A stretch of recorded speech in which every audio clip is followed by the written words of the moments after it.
Twitter లో రావే వచ్చి ఈ స్పేసెస్ లో వచ్చి యునో కమ్ అండ్ స్పీక్ వినో అని I literally ignore that tweet. నిప్పులేందే పొగరాదన్నట్టు ఈ రాహుల్ రవీంద్రన్ చేసినటువంటి కొన్ని వ్యాఖ్యలు చేయబట్టి అనవసరంగా ఆయన వైఫ్ చిన్మయి శ్రీపాద విపరీతంగా ట్రోల్స్ చేయబడ్డది. తర్వాత వాళ్ళ గురించి కేసు కూడా పెట్టింది. సో మరి ఎందుకు ట్రోల్ చేస్తుర్రు, ఈయన ఏం మాట్లాడిండంటే ది గర్ల్ ఫ్రెండ్ అనే ఒక మూవీ ప్రమోషన్లో భాగంగా మంగళసూత్రం గురించి కొన్ని వ్యాఖ్యలు చేస్తాడు. ఏమనంటే ఇప్పుడు పెళ్ళైన తర్వాత ఆడవాళ్లకు పెళ్ళైనట్టు మంగళసూత్రం ఉంటుంది, మెట్టెలు ఉంటాయి, కాకపోతే మగవాళ్లకు పెళ్ళైంది అని తెలిసినట్టు బయటకు ఏం ఉండదు.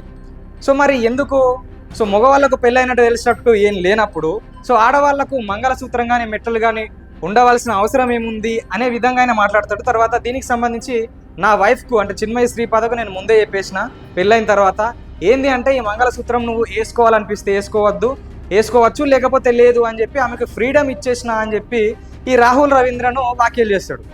అంటే ఇది ఎక్కడికి దారి తీసిందంటే మగవాళ్ళతో ఆడవాళ్ళు సమానంగా ఉండాలంటే మగవాళ్ళకు కూడా ఏదైతే పెళ్లికి సంబంధించినటువంటి ఏం తెలుతలేదు కాబట్టి ఆడవాళ్ళకు కూడా ఏం తెలియద్దు అంటే మంగళసూత్రం తీసేయాలా అనే ఒక క్వశ్చన్ మార్క్ రావడం జరిగింది. ఈ క్వశ్చన్ మార్క్ ఏబట్టే వీళ్ళు ప్రస్తుతం ట్రోల్స్కు గురవుతున్నారు. కాకపోతే ఈ ఫ్రీడమ్ ఆఫ్ స్పీచ్ ఏదైతే ఉందో అంటే వాక్ స్వేచ్ఛ ఉంది కదా, నేను దేని గురించైనా మాట్లాడచ్చు అనే ఒక మైండ్ సెట్లో ఉన్నటువంటి ఒక తుపిచ్క గ్యాంగ్ అయితే విపరీతమైన వ్యాఖ్యలు అయితే చేసిరు. నీ అమ్మ బన్నీ నిప్పవే నీ అమ్మ పోరంబోకుల ఫస్ట్ అలా అచ్చట్టుగా ఎవరు తట్టుకోదు. ఫస్ట్ ఆఫ్ ఆల్ పాయింట్ ఏంటంటే యశస్విని ఇంట్లో కూర్చొని ఇంటర్న బదులు ఏదైనా చదువుకోవచ్చు కదా, నువ్వు ఏదైనా చేసుకోవచ్చు కదా, ఎందుకు పోయి చదువుకోవే పోరంబోకు. నీకు మొగోడు సంపాదన బతకాల్సి వస్తుంది. నిజంగా నువ్వు అమ్మాయి అయితే నాకు ఫోటో పెట్టి ఫస్ట్, నువ్వు అమ్మాయి అసలు ఏ ఫోటో అదే టూ మంచిది ఫోటో అంటే నీకు ఏంటంటే కాదు అది ఒక్కటి మనం ఏం కోరుకోవాలంటే వీళ్ళల్లో ఒక్కటి కూడా తల్లి కావద్దు, వీళ్ళందరికీ పిల్లలు పుట్టొద్దు, పుట్టిన వెంబడే చచ్చిపోవాలి. ఎగ్జాక్ట్లీ, ఎందుకంటే వీళ్ళు ఏమన్నా అనుకో మదర్ అసలు వీళ్ళకి పిల్లల్ని కానీ రైటే లేదు. ఏందులో నాకు అర్థం కావట్లా. ఇప్పుడు చెప్పిన దాంట్లో తప్పే ఉంది. పెళ్లి చేసుకుంటారు ఇడాకులు పిల్లకాది కష్టపడాలి వాళ్ళ కోసం. సో ఇది అంటే ఈయన ఏదో మాట్లాడిండు రాహుల్ రవీంద్ర, మరి ఆయన ఏమన్నా అందామా అన్నట్టు కాకుండా చిన్మయి శ్రీపాద గురించి, వాళ్ళ పిల్లల గురించి, పుట్టుక గురించి, ఇవన్నిటి గురించి వ్యాఖ్యలు చేయడం జరిగింది.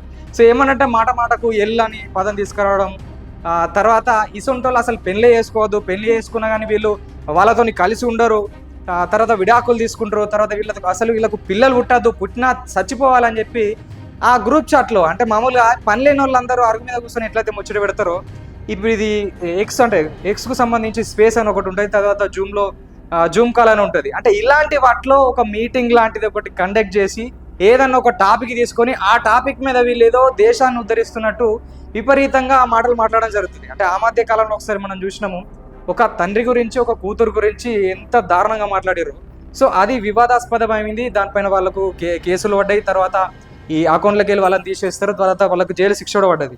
సో ప్రస్తుతం వీళ్ళు కూడా వీళ్ళకి ఏమవసరం, అంతగానో నీకు సమాజాన్ని ఉద్ధరించాలనుకుంటే ప్రభుత్వాలు వైఫల్యాలు చెందుతున్నాయి, ఏం పథకాలు అమలు పరచలేవు, అటు అభివృద్ధిగా ఆటంకాలు, అవినీతి, ఇవన్నీ కుంభకోణాలు, కరువు కాటకాలు 190 కథలు ఉన్నాయి నువ్వు మాట్లాడాలనుకుంటే. కాకపోతే ప్రత్యేకంగా ఒకళ్ళ పర్సనల్ విషయాల గురించి సో ఇంత నీచంగా మాట్లాడు కాబట్టి ప్రస్తుతం అయితే ఇది పెద్ద కాంట్రవర్సీ అయింది. సో వాళ్ళకి సంబంధించిన ఐడీలతో సహా ఈ చిన్మయి శ్రీపాద పోలీసులకు కంప్లైంట్ ఇచ్చారు. 15 ఏళ్ళైనా పర్లేదు, ఎంత పెండింగ్ పడ్డా పర్లేదు, వీళ్ళకు శిక్ష పడే విధంగా నేను పోరాడతా అని చెప్పి చిన్మయి శ్రీపాద డైరెక్ట్ అటు సిపి సజ్జనార్ కూడా ట్వీట్ చేయడం జరిగింది. అంటే ఈమె ఇప్పుడే కాదు, ఇప్పటి నుంచి ఈమె సింగర్తో పాటు డబ్బింగ్ ఆర్టిస్ట్తో పాటు సోషల్ యాక్టివిటీస్గా కూడా పనిచేస్తుంది. అంటే ఆడవాళ్ళకు సంబంధించి కావచ్చు, అసమానతల గురించి కావచ్చు, ఈమె ముందు నుంచి వెళ్ళి పోరాడుతూ ఉంటుంది. సో ఇప్పుడు కూడా వీళ్ళు చేసినటువంటి వ్యాఖ్యలకు సంబంధించి ఘాటుగానే ఈమె స్పందించింది. సో అనేక విషయాలపైన ఈమె స్పందిస్తుంది, కొన్ని విషయాలు ఈమె కూడా వివాదాస్పదం అవుతుంది. అంటే ఒకళ్ళు మాట్లాడే మాటలు ఒకళ్ళు నచ్చచ్చు, నచ్చకపోవచ్చు, కాకపోతే అది సమాజాన్ని ప్రభావితం చేసే విధంగా ఉంటే అది ప్లేస్ అయితే ఓకే, కాకపోతే సమాజానికి మైనస్ అయ్యే విధంగా ఉంటే ఖచ్చితంగా ఈమె కూడా చాలాసార్లు అయితే దెబ్బలు ఈమె కూడా తగిలినాయి. అంటే ఈమెను కూడా చాలామంది ట్రోల్ చేసిన వాళ్ళు ఉన్నారు, ఇప్పుడు కూడా చేస్తున్నారు. సో ఈమె కూడా కొన్ని వ్యాఖ్యలు చేసేటప్పుడు చూసి వ్యాఖ్యలు చేయాలి.